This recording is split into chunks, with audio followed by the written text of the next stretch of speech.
حکمران کے ظلم کی تصدیق و تائید کرنے والا مجھ سے نہیں۔ ہمارے دور میں اقتدار و حکومت کو ایک منافع بخش بزنس سمجھا جانے لگا ہے، حالانکہ حکومت ایسی شے ہے کہ اگر حکمران اپنے اقتدار کو اسلام کی خدمت اور مخلوق خدا کی بلائی کا ذریعہ بنائے تو وہ خود بھی دونوں جہان میں عزت پاتا ہے اور اس سے تعاون کرنے والے بھی سعادت مند ہو جاتے ہیں۔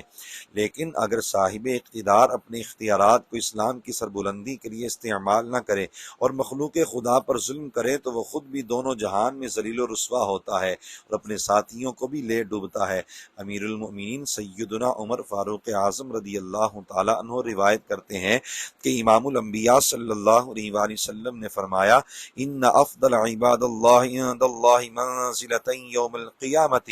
امام عادل رفیق وان شر الناس منزلۃ یوم القیامۃ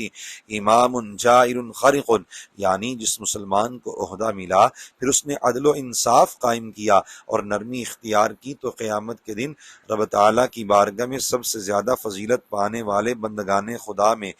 اس خوش نصیب کو نمایاں مقام حاصل ہوگا، اور جس بندے کو عہدہ ملا پھر اس نے ظلم کیا اور سختی کی تو یہ بد نصیب قیامت کے دن بدترین درجہ والوں میں سے ہوگا۔ نبی غیب دان صلی اللہ علیہ وآلہ وسلم نے سیدنا کعب بن عجرہ انصاری رضی اللہ تعالیٰ عنہ کو غیبی خبر دیتے ہوئے فرمایا، امراء یکونون بعدی لا یہتدون بہدی ولا یستنون بسنتی، میرے بعد کچھ حکمران ہوں گے جو میری سیرت کو نہیں اپنائیں گے اور میری سنت پر عمل نہیں کریں گے، فمن صدقہم بکذبہم واعانہم علی ظلمہم فاولئک لیسوا منی ولست منہم ولا یردون علی حوضی، جس نے ان کے جھوٹ کو سچ کہا اور ان کے ظلم پر ان سے تعاون کیا، مثلا ظلم کی رغبت دلائی، ظالمانہ قوانین کو نافذ کیا یا ظلم میں اس کا ہاتھ بٹایا، تو نہ یہ لوگ مجھ سے ہیں اور نہ ہی میں ان سے ہوں، اور یہ میرے حوض کوثر پر میرے پاس نہیں آ سکیں گے۔